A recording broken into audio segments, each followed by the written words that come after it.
자, 오늘은 이제 빅데이터 업종 선정에 대해서 말씀을 좀 드리려고 합니다.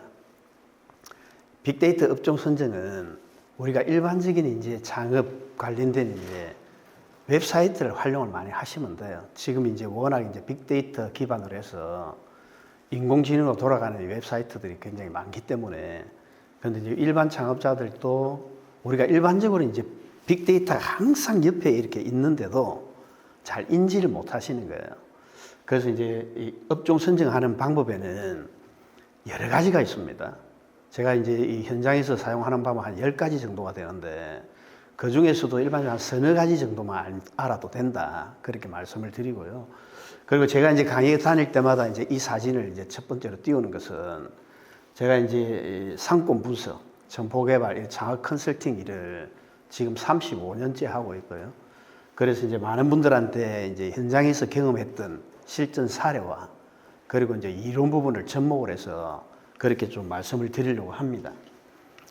그래서 이제 제 같은 경우는 이제 정보경영학 박사의 창업 석사하고 간단하게 소개는 이제 넘어가도록 하고요. 오늘 이제 업종 선정하는 방법에는 한국 표준 산업 분류표를 이렇게 활용하는 방법이 있습니다. 그리고 이제 국세 통계 포탈을 이용해서 하는 방법, 그리고 이제 업종 유래에 대해서 좀 아셔야 된다. 우리 일반적인 이제 창업자분들이 업종 유래나 역사에 관심이 별로 없어요.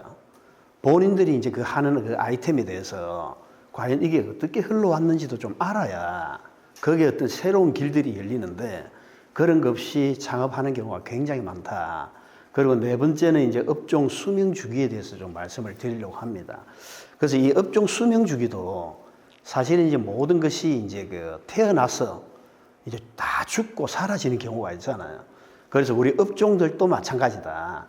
1년 만에 반짝했다가 사라지는 업종들도 있고, 또 이제 수십 년 동안 이어져 오는 그런 업종들도 있다. 그래서 그런 거에 대해서 좀 말씀을 드리려고 합니다. 자, 이제 우리가 이제 일반적인 업종 선정할 때 제가 이런 말을 많이 씁니다. A stitch in time saves nine 이래서 제때, 적당한 때에 바느질 한번 잘하면 9번의 바느질을 들 수 있다, 이런 얘기거든요. 이게 이제 우리나라 이제 속담으로 바꾸면 첫 단추를 잘 끼워라는 말입니다. 그래서 우리 예비 창업자들이나 모든 분들이 사업할 때 사실은 첫 단추를 잘 못 끼우는 거예요. 그런데 창업을 하고 난 뒤에 1년, 2년 장사하다가 그때 깨달으면 늦었다, 이 말이에요. 그래서 창업을 하기 전에, 그리고 업종 선정할 때 첫 단추를 잘 끼워라, 이렇게 말씀을 드리고요. 그리고 이제 이 창업 아이템 선정하기 전에 원래는 창업 4대 요소라는 게 있습니다. 그게 이제 창업자 본인 자신, 제가 다른 사진을 가지고 왔다가 그 초상권에 좀 걸릴 것 같아서 그냥 제 사진을 썼어요. 그래서 이제 창업자가 첫째는 있어야 되고요. 그리고 두 번째는 창업 자금, 그리고 세 번째는 창업 아이템, 네 번째는 사업장, 영업장. 요 네 가지가 다 구성이 돼야 창업을 할 수 있다는 얘기예요. 그래서 이제 첫 번째 창업자 부분에서는 본인의 이제 그 창업 적성이라든지, 그리고 본인의 성격 유형이라든지, 이런 것도 전혀 고려하지 않은 상태에서 창업을 하시는 분들이 굉장히 많다. 그러다 보니까 고객에 대한 어떤 마인드, 서비스 마인드라든지 이렇게 없는 분들도 굉장히 많더라는 얘기예요. 그래서 이제 그런 부분은 차후에 제가 시간이 되면 창업자 적성 검사나 성격 유형 검사하는 부분을 다시 설명을 좀 드리려고 하고요. 그리고 창업 자금 부분도 은행에서 돈을 빌릴 것인지, 그리고 개인 지인들한테 돈을 빌릴 수 있는지, 어떻게 자금을 조달하고 융통할 수 있는지, 이 부분도 오늘은 이 부분이 아니기 때문에 그냥 넘어가고요. 창업 아이템에 대해서 오늘 말씀드립니다. 제 같은 경우는 이제 창업 아이템이 35년 동안 이제 부동산 관련해서, 그리고 이제 부동산 중개업이라든지 부동산 컨설팅이라든지 개발이라든지, 그리고 지금은 이제 경영 컨설팅, 이런 일을 하기 때문에 제 같은 경우는 창업 아이템이 정확하잖아요. 그래서 이런 이제 오랫동안 해왔던 내 경험이나 노하우를 가지고 창업을 한 경우고요. 그리고 네 번째는 이제 본인이 그 사업을 할 수 있는 장소가 필요하잖아요. 그래서 이렇게 네 가지가 다 묶어져야 결국은 창업이 된다, 이렇게 말씀을 드리고요.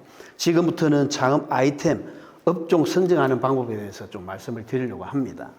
제가 이제 많은 예비 창업자분들에게 꼭 신신당부하는 이 얘기예요.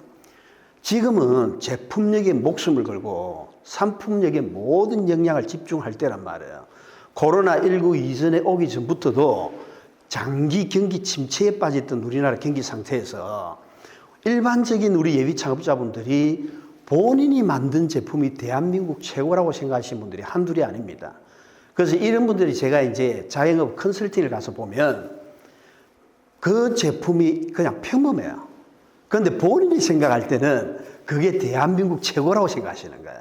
그러다 보니까 평범한 일반적인 어떤 제품력 가지고는 지금 이 어려운 경기상에서 성공할 수 없다. 그리고 이제 상품력이 뭐냐면 우리가 이제 일반적인 그 제품을 팔기 위해서 거기에 어떤 브랜딩이라든지 디자인이라든지 입히는 거잖아요.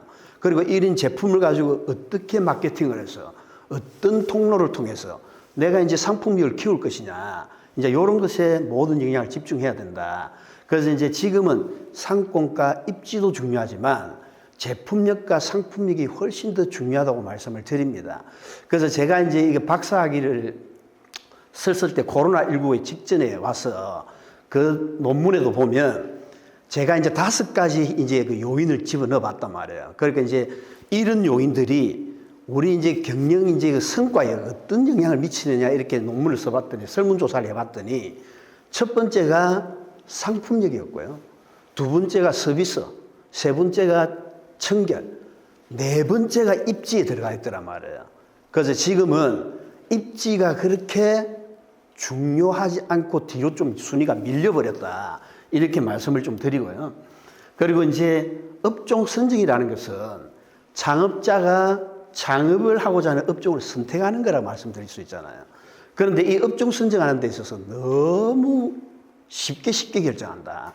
쉽게 말하면 내가 이제 창업을 하기 위해서 상권이든 어떤 이렇게 길거리를 다니다 보니까 그 매장 앞에 사람들이 줄을 서가 있거나 매장 안에 사람들이 북적북적하거나 그러면 저 브랜드의 저 아이템 그렇게 업종을 선정하는 경우가 너무너무 많다는 얘기예요.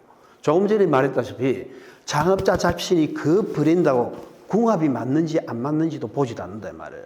그리고 그 제품하고 내하고도 적합성이 맞는지 이것도 봐야 된단 말이에요. 그래서 이제 그런 것들 전혀 고려하지 않은 상태에서 업종 선정하는 경우가 굉장히 많다. 그리고 이제 자신이 창업하자 하는 업종이 시장에서 경쟁력이 있는지 그 제품이나 그 상품을 고객들이 얼마나 찾아줄 것인지 이런 것들도 굉장히 중요하단 말이에요. 그래서 이제 이런 부분들을 고려하지 않기 때문에 여기서 말하는 내가 하고자 하는 그 업종이 시장에서 경쟁력이 있느냐 이 부분은 사업 타당성 분석이라고 합니다. 그런데 사업 타당성 분석은 지금 시간 아니기 때문에 이 부분 넘어가고요. 그래서 제가 지금 강의한 지 얼마 되지도 않는데 예비 창업자들이 준비해야 될 상황들이 한두 가지가 아니란 얘기예요. 그런데 우리 예비 창업자들은 너무너무 쉽게 창업하고 결정한다.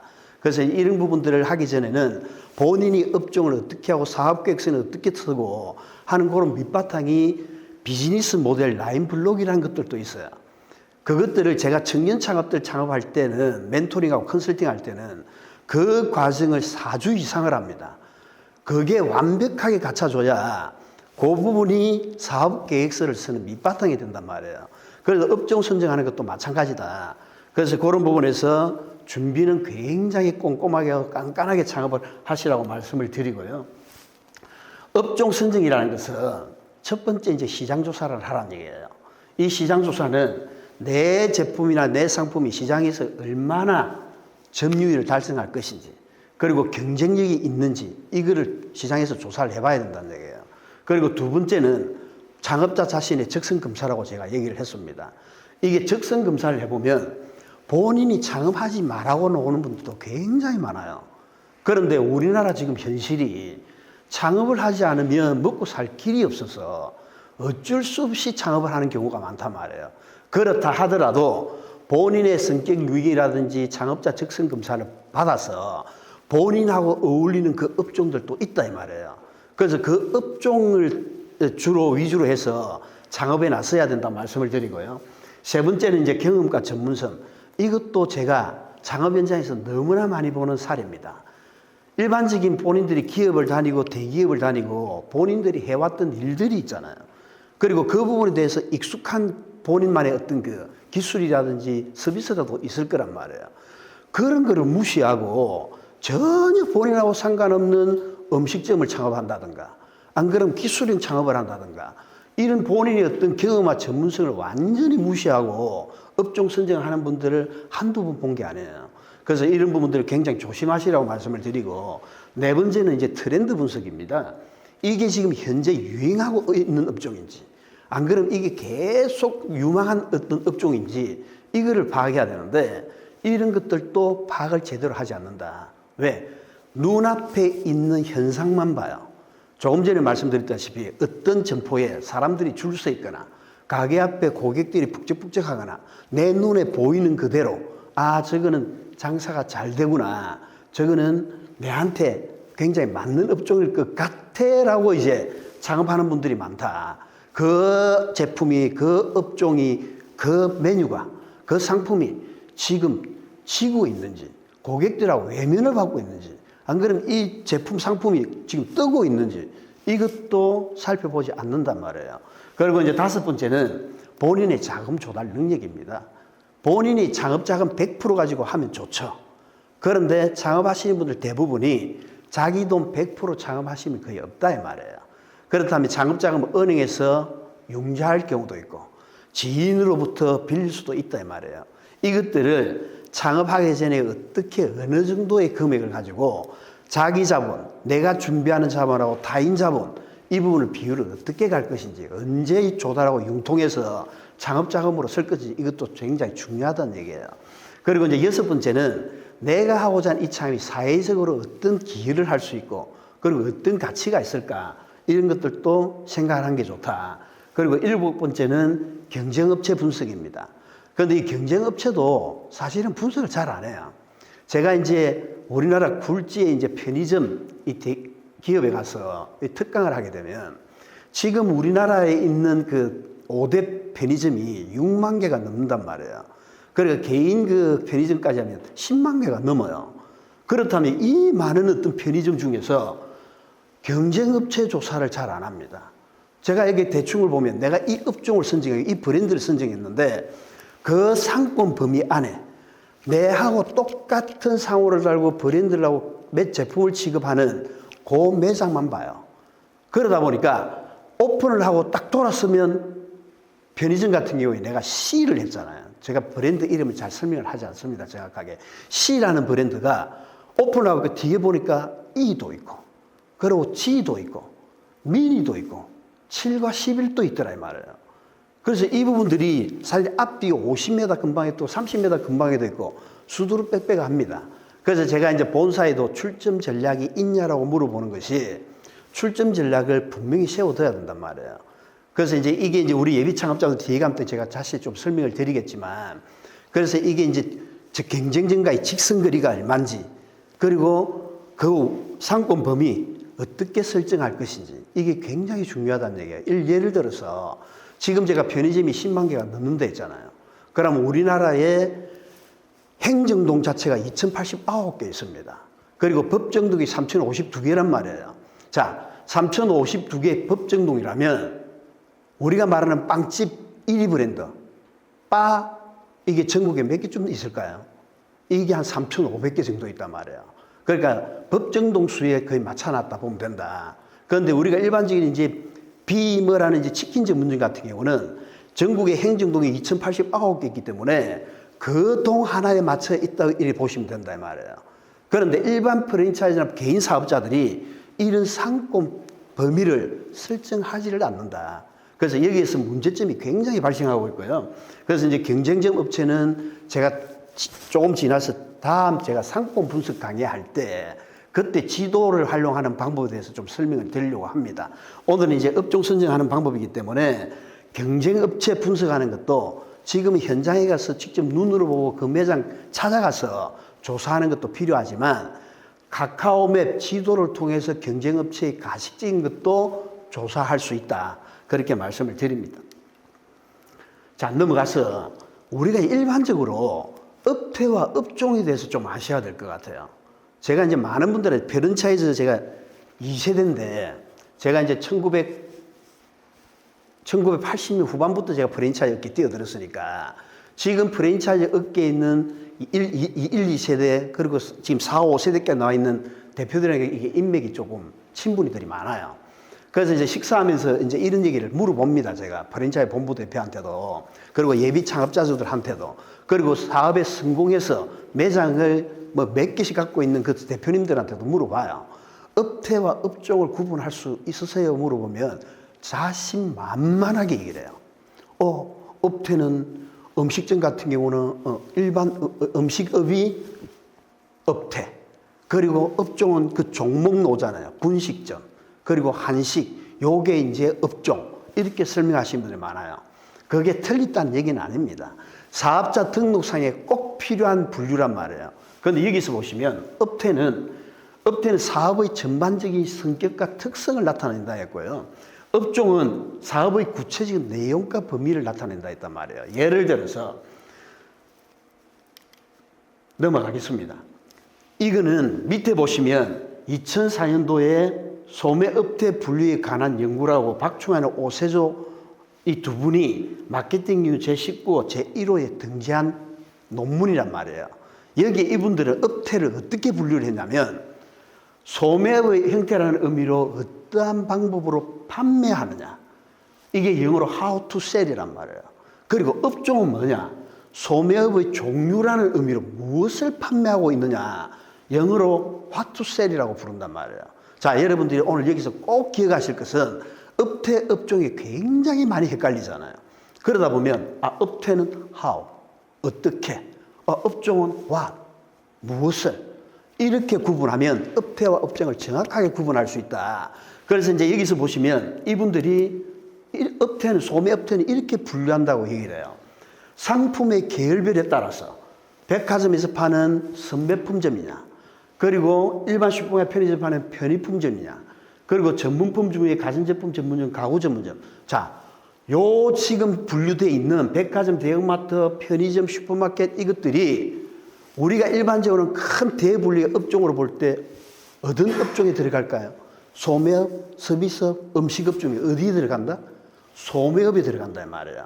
그래서 슈퍼마켓, 백화점, 대형마트, 가전제품 전문점, 편의점 이런 것들이 업태란 말이에요. 업태. 그런데 많은 분들이 이게 업종으로 지금 착각하고 있다. 그래서 이건 업태와 업종을 분명히 잘 분류를 해야 되고요. 그리고 두 번째는 가격대별 분류입니다. 이건 이제 고급품점이냐, 중급품점이냐, 그리고 저급품점이냐. 이게 쉽게 말하면 고가냐, 중가냐, 저가냐 이 말이거든요. 그래서 이제 우리 예비 창업자들이 내가 창업할 때 내 제품을 고가로 팔 것인지, 중가로 팔 것인지, 저가로 팔 것인지, 중저가로 팔 가격에 대해서도 나와야 되는데 이게 업태 분류란 말이에요. 업태 분류. 그렇다면 세 번째는 점포의 유무를 분류입니다. 자, 우리가 일반적으로 보통 1년에 35만 명 정도가 인터넷을 통한 온라인 쇼핑 쪽으로 이용해서 작업하는 분들이 많다 이 말이에요. 그런데 그분 같은 경우는 점포가 있다 없다? 점포가 없잖아요. 그러니까 이분들은 온라인 쇼핑몰인 거예요. 그리고 두 번째 오프라인 매장을 위해서 점포를 구해서 하는 요게 이제 점포가 있느냐 없느냐에 따라 분류하는 점포 유무에 따른 업태 분류란 말이에요. 그래서 업태라는 것은 수도 없이 많습니다. 단순하게 사업의 실태 이렇게 하면 안 된다 이 말이에요. 그래서 이제 네 번째는 판매 방법에 따라서 분류한다 했잖아요. 이 판매는 대면 판매를 할 것이냐, 그리고 셀프 판매를 할 것이냐, 무인 판매를 할 것이냐. 코로나19 빵 터지고 난 뒤에 제일 많이 창업 형태로 많이 나왔던 게 무인 판매란 말이에요. 그런데 이 무인 판매가 코로나19가 어느 정도 종식이 되면서 지금은 어떻게 해요? 많이 사라지고 있다. 그래서 이런 부분들도 판매 방법에 따라서 내가 업태를 어떻게 정할 것이냐 정해져야 된다. 그럼 제가 또 한 가지 여쭤볼게요. 업태라는 것은 음식업 한 가지로 딱 정하면 안 된다 이 말이에요. 그 업태 분류를 기본적으로 최소한 5가지, 6가지는 해야 된다. 판매 방법, 점포로 가지고 할 것이냐, 안 가지고 할 것이냐, 가격은 어떻게 받을 것이냐, 이런 것들을 다 업태 분류를 세분화해야 된단 말이에요. 그리고 이제 5번째, 시스템 통제 방법별. 요거에 이제 우리가 많이 이제 안 들어본들 얘기잖아요. 시스템 통제 방법별 분류는 첫 번째는 레귤러, 그리고 두 번째는 볼런터리, 세 번째는 프랜차이즈 체인으로 나눌 수 있단 말이에요. 여기서 레귤러라는 것은 모든 점포가 본사의 하나의 본사로부터 통제를 받는 거예요. 컨트롤한다는 얘기예요. 그렇다면 이거는 우리가 일반적으로 할 때 뭐예요? 직영점 체제의 체인이란 말이에요. 그러면 두 번째 볼런터리 체인은 뭘까요? 이 부분은 점포의 소유와 경영이 분리되어 있으며 본사는 최소한의 통제만 하는 구조란 말이에요. 그렇다면 우리나라는 지금 프랜차이즈 본사들이 당장 볼런터리 체인을 접목해야 된다. 우리 지금 일반 예비 창업, 독립 창업자도 똑같아요.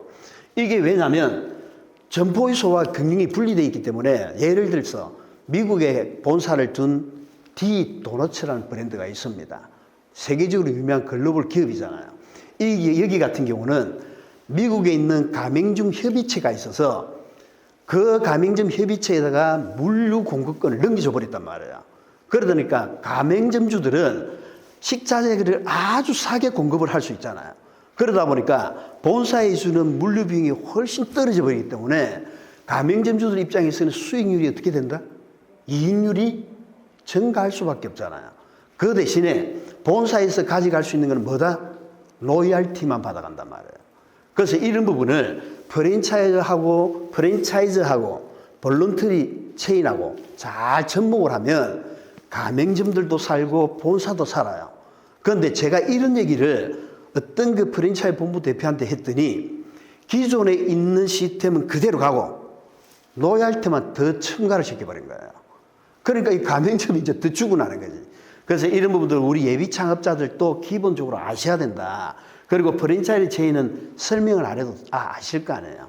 프랜차이즈 본부에서 가맹점 모집한 걸 내가 가맹점주로서 창업을 하겠다는 그런 시스템이기 때문에 그래서 시스템 통제 방법에 따른 분류, 업태 분류도 꼭 필요하다. 이렇게 말씀을 드립니다. 그리고 이거 5가지를 한 장으로 이렇게 표로 이제 이분들이 정리를 한 거예요. 그래서 이제 소매업태 분류, 음식업도 똑같습니다. 이거는 소매업이니까 음식업하고는 관계없겠지. 천만의 말씀이에요. 업태 분류라는 것은 어디에도 다 해당 사항이 있다 이 말이에요. 그 여기서 보면 상품의 계열별로 음식점도 똑같잖아요.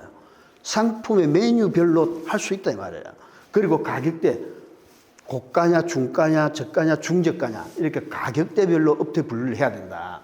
그리고 점포가 있느냐 없느냐, 그리고 판매 방법별로, 그리고 시스템 통제 방법별로 이렇게 업태를 분류할 수 있다 이렇게 말씀을 드리고요. 자, 이제 또 제가 한 가지 또 여쭤보겠습니다. 제품하고 상품을 구별할 수 있으신 분, 이 제품하고 상품을 구별할 수 있는 분이 별로 없었어요. 그러니까 여기서 제품이라는 것은 어떤 재료를 가지고 물건을 만든 걸 제품이란단 말이에요. 그러면 상품은 이미 만들어 놓은 것을 내가 가지고 와서 판매하는 것도 상품이라 할 수 있고요. 상품이라는 것은 그 제품에다가 조금 전에도 말씀드렸잖아요. 그 상품에 대한 네이밍, 이름, 제품명 붙이는 거, 그리고 디자인, 그리고 컬러 이런 것들이 종합적으로 입힌 게 상품이란 말이에요. 그래서 제가 강의 첫 장에 제품력에 목숨 걸고 상품력에 모든 역량을 집중해라 이 말이에요. 그래서 제가 지금 예비 창업자들, 창업자분들한테 뭐라고 얘기를 하냐면 프랜차이즈 가맹점 하실 분들 말고요.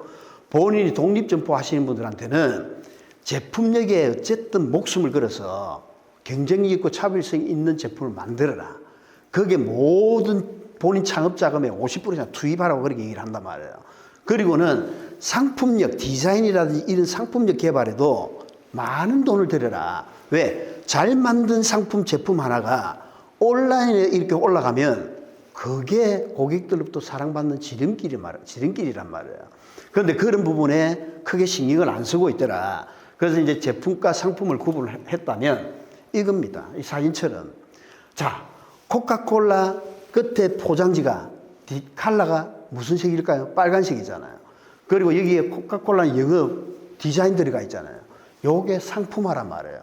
요게 상품이란 말이에요. 그럼 안에 있는 말 그대로 코카콜라 까만 액체, 물 그 액체 이거는 뭐라고요? 이게 제품이란 말이에요. 그래서 내가 자영업자들 그 컨설팅을 가서 제품이 뛰어난 분들이 참 많았어요. 그런데 이분들은 상품만 개발해 주면 돼요. 디자인이라든지 이런 분들은 매출이 확 올라갑니다. 그런데 내가 갔을 때 제품이 형편없잖아요. 평범하잖아요. 이런 분들은 매출 올리기가 거의 불가능해요. 그래서 이분들은 폐업을 유도하든지 안 그러면 상품 개발할 수 있도록 이제 제품 개발할 수 있도록 도와준다는 얘기예요. 그래서 이제 이런 부분들을 기본적으로 여러분들이 베이스에 깔고 가야만 업종 선정하는 데 있어서 굉장히 어떤 디테일한 부분들이 나올 거다 이렇게 생각을 합니다.